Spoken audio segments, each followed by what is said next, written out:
کہانی اور سیکھ میں خوش آمدید۔ آج کی کہانی شروع کرتے ہیں۔ ایک داستان وفا 1857 کا ہندوستان، ایک ایسا وقت جب بغاوت، جنگ اور سیاسی ہلچل نے پورے برصغیر کو ہلا کر رکھ دیا تھا۔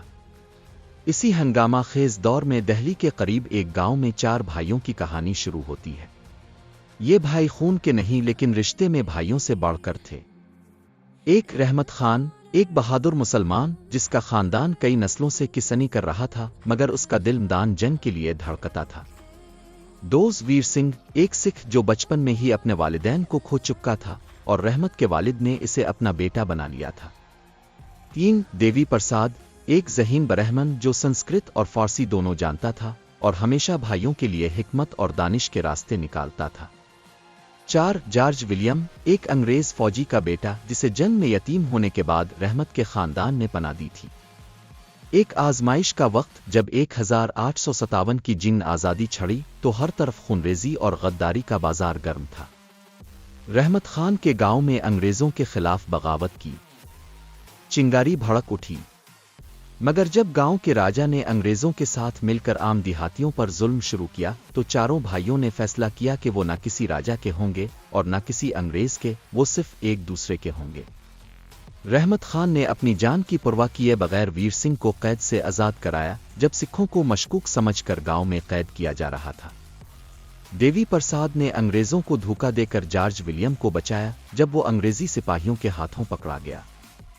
جارج نے بدلے میں اپنے انگریزی رابطوں کو استعمال کر کے گاؤں کے معصوم لوگوں کو قتل عام سے بچایا۔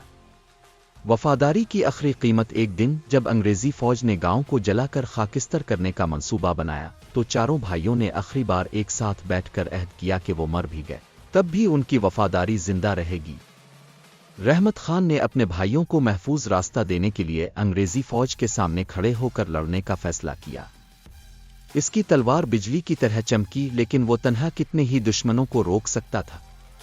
جب جارج ولیم نے یہ دیکھا تو وہ اپنے ہی انگریزی سپاہیوں کے خلاف کھڑا ہو گیا اور اپنے بھائی کی حفاظت کے لیے گولی چلانے پر مجبور ہوا۔ ویر سنگھ اور دیوی پرساد نے باقی گاؤں والوں کو بچانے کے لیے لڑائی کی، مگر جب رحمت خان گولیوں کی بارش میں گرنے لگا تو جارج نے اسے سنبھالنے کی کوشش کی۔ رحمت، میں تمہیں نہیں چھوڑ سکتا، جارج نے چیختے ہوئے کہا۔ رحمت ہلکی سی مسکراہٹ کے ساتھ بولا، بھائی میں تو کبھی تمہیں چھوڑ ہی نہیں سکتا تھا، اور اس کی سانسیں ہمیشہ کے لیے تھم گئیں۔ ایک نئی صبح ویر سنگھ، دیوی پرساد اور جارج ولیم نے وعدہ کیا کہ وہ رحمت کی قربانی کو کبھی بھلائیں گے نہیں۔ وہ اپنے گاؤں کے لوگوں کے ساتھ ہمالیہ کی طرف چلے گئے جہاں وہ ایک نئے عہد کے ساتھ زندہ رہے، ایک ایسا عہد جس میں مذہب، نسل اور زبان کی قید نہیں تھی بلکہ صرف بھائی چارے کی طاقت تھی۔ رحمت خان مر کر بھی زندہ تھا، اپنے بھائیوں کی یادوں میں، ان کی محبت میں اور اس کہانی میں جو صدیوں تک سنائی جاتی رہی۔